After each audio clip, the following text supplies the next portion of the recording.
आज राजमहल लोकसभा अंतर्गत बोरियो विधानसभा में बूथ स्तरीय कार्यकर्ता सम्मेलन कार्यक्रम आयोजित किया गया। कार्यक्रम को संबोधित करते हुए भाजपा प्रदेश अध्यक्ष बाबूलाल मरांडी ने सभी कार्यकर्ताओं में जोश भरा। कहा, देश को मजबूत बनाना है, उसके लिए मतदान करना जरूरी है। बाबूलाल मरांडी ने कहा कि इस लोकसभा चुनाव में पहले मतदान करिए, फिर जलपान करिए। वहीं इंडिया गठबंधन वाली झारखंड सरकार पर निशाना साधते हुए कहा कि पूर्व मुख्यमंत्री हेमंत सोरेन और मंत्री आलमगीर आलम पर तंज कसते हुए कहा कि दोनों भ्रष्टाचार में लिप्त हैं। दोनों मनी लॉन्ड्रिंग के आरोप में आज जेल में बंद हैं। प्रदेश अध्यक्ष ने कई सारे गंभीर आरोप लगाए। उन्होंने कहा कि झारखंड सरकार बालू पत्थर जमीन लूटने वाली सरकार है। इनके पास इतना पैसा कहां से आता है? एक नौकर के घर में इतना पैसा है तो मंत्री के घर में कितना पैसा होगा?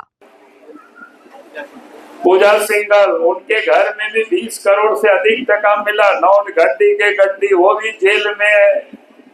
और अभी भी आपके इसी क्षेत्र से विधायक और झारखंड सरकार में दूसरे नंबर के मंत्री थे। क्या नाम है जानते हो? आलमगीर आलम। भाई नाम तो बहुत अच्छा है, लेकिन काम कितना गड़बड़ किया बताइए। भाई उनके नाम क्या बोलते हैं, निजी सचिव, और निजी सचिव के नौकर के घर में कितना करोड़ टका मिला देखे होंगे आप लोग फोटो, 35 करोड़ टका। हमने तो आज तक देखा ही नहीं है। पैसा इतना कैसे, कहां से इकट्ठा किया भाई?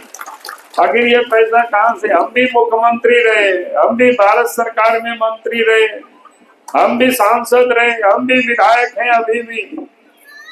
आखिर हम सोचते कि इतना पैसा कहां से आया? वो पैसा किसका था?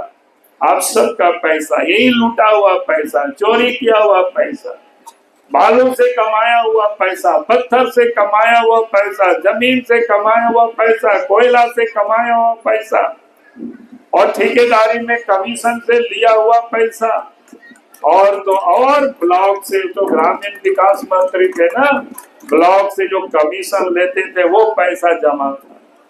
आप सब लोग ब्लॉक में जाते होंगे, मनरेगा में भी लोग बोलता था 40% लगता है। कितना लगता था यहाँ पता नहीं, हमको बहुत जगह लोग बोलता 30-40% लगता है घूस। कितना? और बोल रहा है 60%। आप बताओ, वही पैसा था। नहीं तो कहाँ से पैसा आएगा? वेतन तो मिलता है 1.5 लाख रुपया, तो 1.5 लाख रुपया तो इतना करोड़ कैसे जमा हो जाएगा? 10 साल में भी नहीं जमा होगा। भी जीवन भर भी अगर ये एमएलए रहेंगे तब भी उतना पैसा जमा नहीं होगा। और उसके बाद जितना कमीशन, हर चीजों में कमीशन। तो इसलिए मैंने आप सब लोगों से ये कह रहे थे कि आज जो उनके घर से जो पैसा मिल रहा है वो पैसा किसका है? इस राज्य की गरीब जनता का पैसा है। अब ये लोग कहते हैं कि फंसा रहा है। भाई आपके पास ही पैसा क्यों निकलता है? जिसके पास भी पैसा निकलेगा उसको जेल जाना ही पड़ेगा, उसको कोई बचा नहीं सकता है। और इसलिए मैं तो कहता हूं, अगर एक नौकर के घर में इतना पैसा मिलता है तो मंत्रियों के घर में जिस दिन तलाशी होगी, उनके सचिव के घर में जिस दिन तलाशी होगी, और उनके दलाल और बिचौलियों के घर में जिस दिन तलाशी होगी, कोई बचेगा नहीं। और हर लोगों के यहाँ तलाशी होगी, अच्छे भ्रष्ट लोगों का।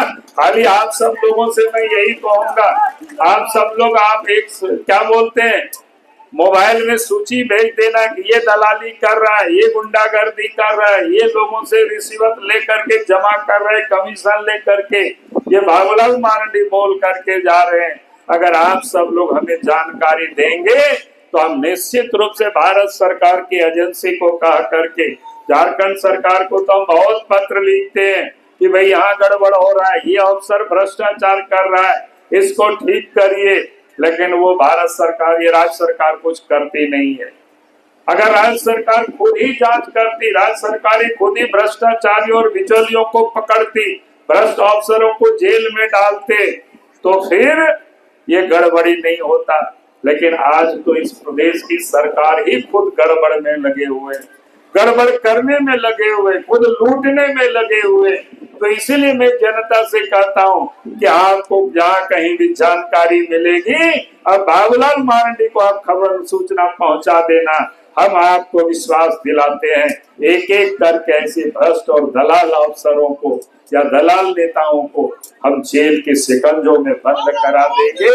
यही मैं आप सब लोगों से कहने के लिए आया हूँ। इस अवसर पर छत्तीसगढ़ के स्वास्थ्य मंत्री श्याम बिहारी जायसवाल, राजमहल लोकसभा प्रत्याशी ताला मरांडी, विधायक अनंत ओझा सहित कई पदाधिकारीगण उपस्थित रहे। और ऐसी ही तमाम खबरों के लिए सब्सक्राइब करें हमारे चैनल जेके न्यूज नेटवर्क को और हाँ, बेल आइकन दबाना ना भूलें।